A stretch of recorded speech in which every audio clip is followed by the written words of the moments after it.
Speaker N ഷംസീറിന്റെ ചിത്രം graphic ഡിസൈനിലൂടെ വരച്ച് different arts സെന്ററിലെ ഗൗതം കയ്യടി നേടി. ഗ്രാഫിക് ഡിസൈൻ, എഡിറ്റിംഗ് കോഴ്സുകളാണ് ഇവർ വിജയകരമായി പൂർത്തിയാക്കിയത്. ഈ മേഖലയിൽ ഇന്ത്യയിലെ തന്നെ ആദ്യത്തെ ഭിന്നശേഷി സംഘമാണ് തിരുവനന്തപുരത്തെ ഡിഫറൻറ്റ് ആർട്സ് സെന്ററിലെ ഈ മിടുക്കന്മാർ. ഈ ചടങ്ങിൽ വെച്ച് 19 പേരെ ഗ്രാജുവേറ്റ് ചെയ്യപ്പെടുകയാണ്. ഇനി നിങ്ങൾ എന്താ പറയേണ്ടത്? ഗൗതം പ്രൊഫഷൻ എന്താണ്? Graphic designer. നിങ്ങളെല്ലാവരും അങ്ങനെ പറയണം. പ്രൊഫഷൻ ഗ്രാഫിക് ഡിസൈനർ, പേര് മാത്രമല്ല. ഡോക്ടർ, എഞ്ചിനീയർ എന്ന് പറയുന്നത് പോലെ ഞങ്ങളുടെ പ്രൊഫഷൻ ഗ്രാഫിക് ഡിസൈനറാണ് എന്ന് പ്രൗഡ് അഭിമാനത്തോടെ പറയാൻ നിങ്ങളോട് തയ്യാറാകണം. സർട്ടിഫിക്കറ്റുകൾ സ്പീക്കർ വിതരണം ചെയ്തു. Toons animation academic and training vice president Vinod S, പരിശീലകൻ ഷെമിൻ എസ് എന്നിവരെ ഗോപിനാഥ് മുതുകാട് ആദരിച്ചു.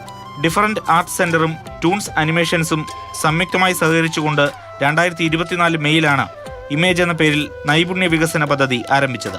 മാതൃഭൂമി ന്യൂസ്, തിരുവനന്തപുരം.